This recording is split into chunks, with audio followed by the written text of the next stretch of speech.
Welcome back to another episode of Perkins Pipes. Beautiful spring day here and perfect for the topic that's on hand. Bringing out another one of these estate pipes that my friend Julie gifted me. Once again, thank you, Julie, for that. This one I don't really have identification on. It is it's really quite pretty, and it's simply stamped handmade in Denmark. No other identification on this. So I don't know if it's Georg Jensen or something else. So if anybody has any ideas about that, certainly let us know. If you like this kind of thing, talking about pipes and the finer things of life, and we're certainly going to talk about one of the finer things of life today, we invite you to click subscribe, join all the subscribers that are following us here at Perkins Pipes and having a really good time. So let's get this guy lit. Let's get to talking.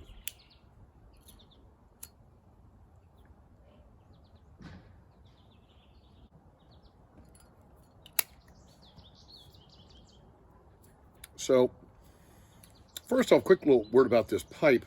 Like I say, I don't know anything more about it other than the stamping on there. It says handmade in Denmark. But the thing I'm proud about this, if you go back and check the video that I had on the restoration of these 6 estate pipes,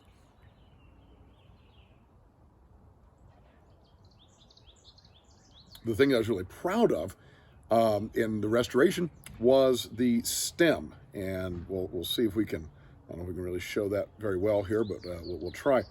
But this stem was bitten all the way through, and there was a hole completely through that stem. So I simply trimmed that off with the scroll saw and managed to file a new button onto the end. And so we've got a perfectly working stem, and so far a delightful pipe. So I really enjoy this billiard.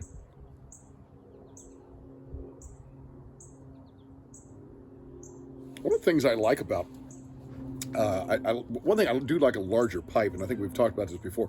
I like something I can get my hand around, and this isn't particularly large, but it is a little bit taller on the bowl, and I like that you can curl your finger around that and just kind of hold it like that. I like that very much, and already this seems to be a really nice smoker. Really like the grain on this guy. So again, don't know much about him. Tempted to call him Beowulf since I don't have any other identification on him. Made in Denmark, so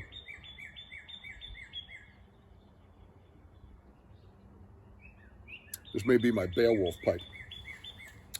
But what I wanted to talk about on this beautiful spring day, hear the birds there. You'll probably hear some children from across the street. There's a lot of young boys in the neighborhood. They're out playing basketball and throwing their baseball around. It's really a neat neighborhood where we live.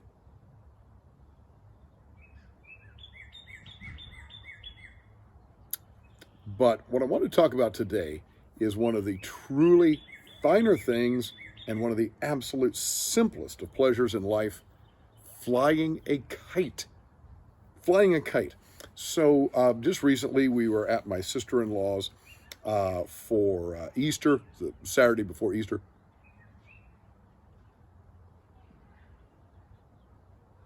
Holy Saturday.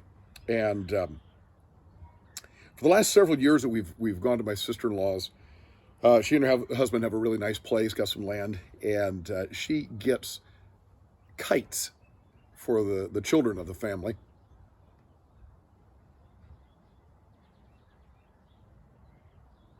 And apparently I must be one. She gets kites, and these are just, I don't know, 99-cent buck kind of deals there at Walmart.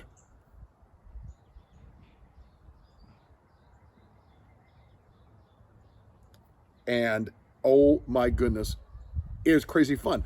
When was the last time you flew a kite? Have you ever flown a kite? Maybe that's a thing from a bygone era, but man, it is just crazy fun. I'm going to show you a little bit of footage. And a lot of times when I do stuff like this, I'll I'll do it as a split screen. I'm going to cut away and let you see this because I want you to hear a little bit of the wind in the background there. So take a look at this. Here's just a little bit of actually, this is me, I think, flying a kite, and I think I'm holding the kite with one hand and filming with another.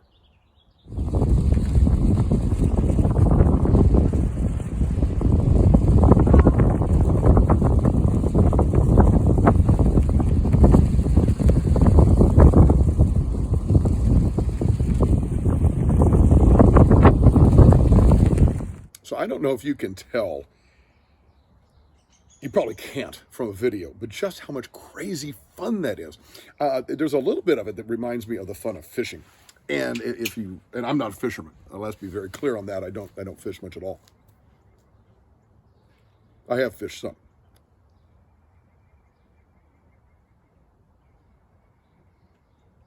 And the thing about fishing that is neat to me is the feel of the fish on the line. And when you've hooked something and you feel that tension and it's just cool. There's another force on the end of that line.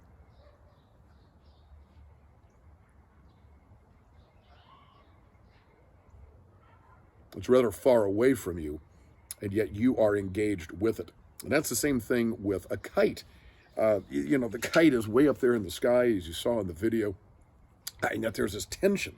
You feel the tension on the string as the wind is pulling the kite.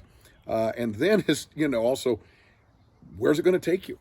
Right? Where you're holding it and it's blowing this way. You got to follow it around this way. Oh, it's going to go this way. Follow it around again.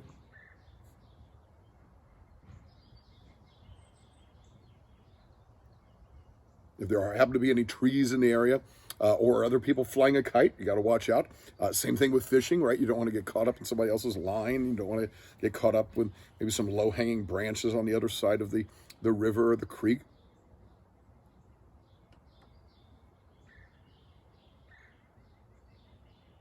And it does make me think of the classic song from oh, come on, help me out now.